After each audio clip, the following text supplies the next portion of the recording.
Though it's only a crossroads on the highway north of St. Louis, you can hardly miss Blackjack as you pass through it.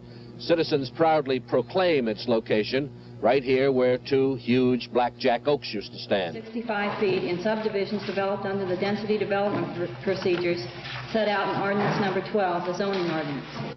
Tiny Blackjack incorporated itself as a city last August and promptly passed a zoning law prohibiting the construction of new apartment buildings, among them a proposed low to middle income housing project. The people of Blackjack are afraid, and what they are afraid of is visible only a few miles away at the giant Pruitt-Igoe housing complex in St. Louis. Vandalism and crime are commonplace. The citizens of Blackjack fear that a project in their neighborhood might become a suburban Pruitt-Igoe, destroying their property values and their safety. The people who are out here are middle income, behave like middle income. They worry about their schools, they worry about their lawns, their property, and so forth. The government can bring in, shall we say, trash people. What kind of people?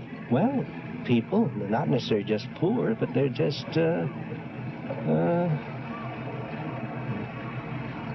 well, you won't be able to walk in the neighborhood then. I said it'd be people like that. I was just babysitting my nephews, and I was watching this, I can't remember the name, it's this cat. It's a cartoon, and he's fancy. It's like kind of medieval times, and he's wearing like boots. Okay. Like, and he speaks with a Spanish accent. Puss in Boots. Yes, Puss in Boots. Yeah. Okay. There's a cat, and he's wearing boots. He's from Shrek. Yeah, he seemed familiar to me.